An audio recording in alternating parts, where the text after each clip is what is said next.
The Immortal John Hancock here, and today I'm happy to share one of my most favorite collections I've completed. It's a Sega CD. Now, the Sega CD is near and dear to my heart. I picked one up back in high school and have been collecting it ever since. I still am adding things to my collection, but way back I did complete the North American game collection among many extras. And in this video, I know many of you have been waiting for me to do this video. I'm going to be sharing my US Sega CD collection. I hope you enjoy. I started collecting the Sega CD in the early 90s with the Model 2. I had invested a lot of time into the Sega Genesis and I had a lot of games, and when the Sega CD Model 2 was announced, I decided to finally jump in and upgrade my Sega Genesis. And although the add-on was not a huge success, there was a lot of games that appealed to me, and that's all that matters. I had a lot of fun with the Sega CD and enjoy collecting it. This is my box Sega CDX. There is my Model 2. It's in great shape still. And there is a Model 1. I picked that up at Video Game Wizards. And over the time, I have collected a lot of different things. These are some of the accessories. Lethal Enforcers was a great gun game for the Sega CD. And American Laser Games also had its own series with its own gun called the Game Gun. And so I have collected many things over time. These are just some of the accessories and hardware that I have. And let's jump right into the games. Sega CD had these like 2-packs. They're kind of harder to get, but there's a lot of games. Some are enhanced, others were exclusive to the Sega CD. The initial launch games were in cardboard boxes and are damaged over time, very hard to get in good shape. But there was great shooters. Android Assault, The Legend of Barry Arm, that was a good shooter. Some games are really tough to get, others you can find fairly inexpensive off eBay. And I'm just showing in alphabetical order the complete collection, which is about 150 plus games, plus some variations. There was lots of enhancements from the Sega Genesis releases with CD sound. Then there's stuff like Compton's Interactive Encyclopedia. It's like, okay. A lot of full motion video games. Dark Wizard, one of my favorite Sega CD releases. Many full motion video games, like I mentioned, Double Switch. Dragon's Lair was on everything. Dune. Some of my games are sealed, including Dungeon Explorer. Earthworm Jim Special Edition. Echo had 2 releases on the Sega CD. Lots of sports titles. I got several of my sports titles at a grocery outlet. And it was a grocery store that was selling Sega CD games. I picked up many sealed. Fahrenheit has both the Sega CD and 32X CD with it. Fatal Fury Special, Final Fight CD, these were some decent releases. Flashback, a lot of people that haven't played the Sega CD, there were some decent releases. It just wasn't enough to compete with the Super Nintendo. Really, that was what the Sega CD was being released, was to compete with the Super Nintendo.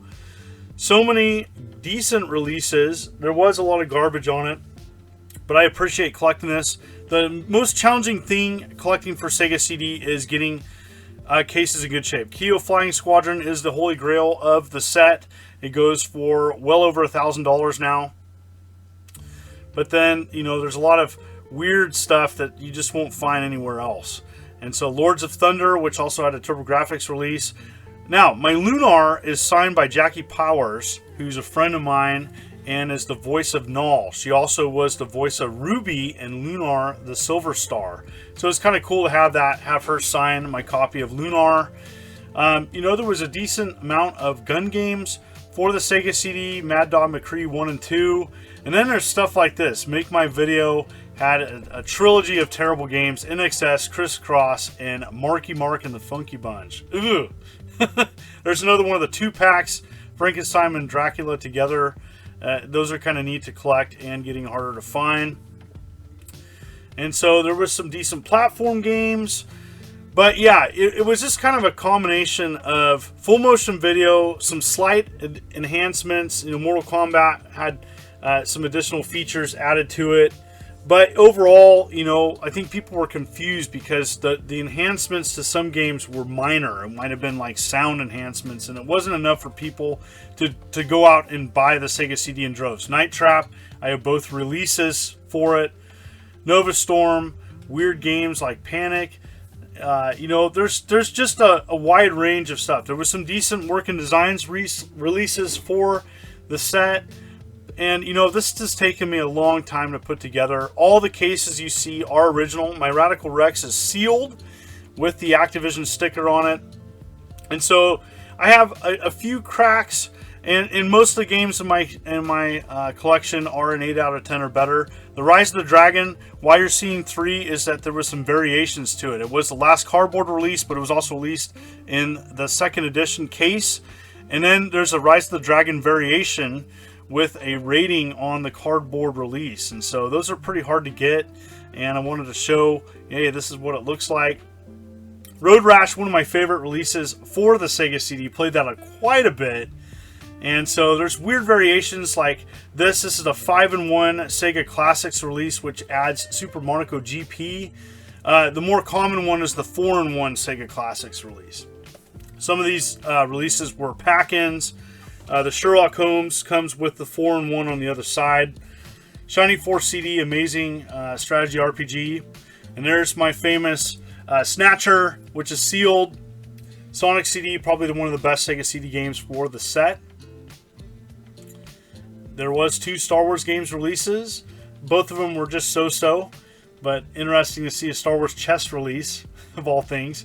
Surgical Strike, which is terrible full motion video. It's actually one of my favorite full motion video games.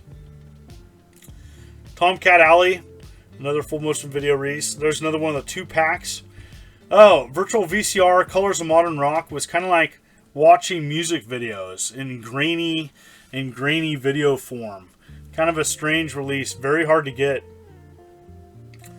And yep, so yeah, there's quite a bit on the Sega CD. Some of it was exclusive.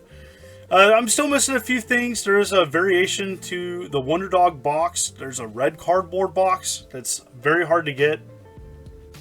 And there's a sealed CD backup where you can save additional saves to games. Now, probably the holy grail that I have for additional things is my Dragon's Lair demo CD. Pretty tough to get. I don't know the story behind it, as I know it was being offered in stores to share and show Dragon's Lair footage, but I don't know what chains or how far it was released. I do believe, reading somewhere, I do believe it was released in Canada. So I have some strange stuff like that. I have a lot of the not for resale or pack-in bundle software as well. There is a variation of Compton's Interactive Encyclopedia. There's a red and blue not for resale disc. One, and the blue one's pretty tough to get from what I hear. So yes, there's some strange stuff still out there, and I'm sure there's more stuff that's going to be found. But in the Sonic CD, there was actually the first time I was published. I asked a question on Digipress, and they published the question, so that was kind of neat. I also included the Sega CD 32X games. I know it's technically 32X games, but I thought I'd include it. And the Brazilian re-release of Surgical Strike. Surgical Strike was only released in Brazil, from what we know, and it was re-released, only 100 copies. And so I thought I'd throw that in here because it runs on Sega CD. So, and then Limited Run Games did a soundtrack of Snatcher in a Sega CD case this last pack, so I thought I'd show that. There's a lot of aftermarket games. I got some of these at Good Deal Games, and it wraps it up. This is kind of a quick view. Penn and Teller Smoke and Mirrors, that was just kind of an aftermarket release. And there you have it. There is the Sega CD North American Collection. I hope you enjoyed this video. So there you have it. I have a few other items that weren't in the video. I do have the Sega CD rental case. I did pick one of those up years back, as well as a JVC XI. I do have one loose, and it just wasn't in the video. I couldn't get to it in my game room. And so thank you so much for all the wonderful comments and support of my channel. I had a lot of fun with this one. It was time. It was time to really share my entire Sega CD collection. Many of you have been wanting me to do it. Thank you so much for the ongoing support. This is the Immortal John Hancock. Hit that like button. Hit that subscribe button. You take care.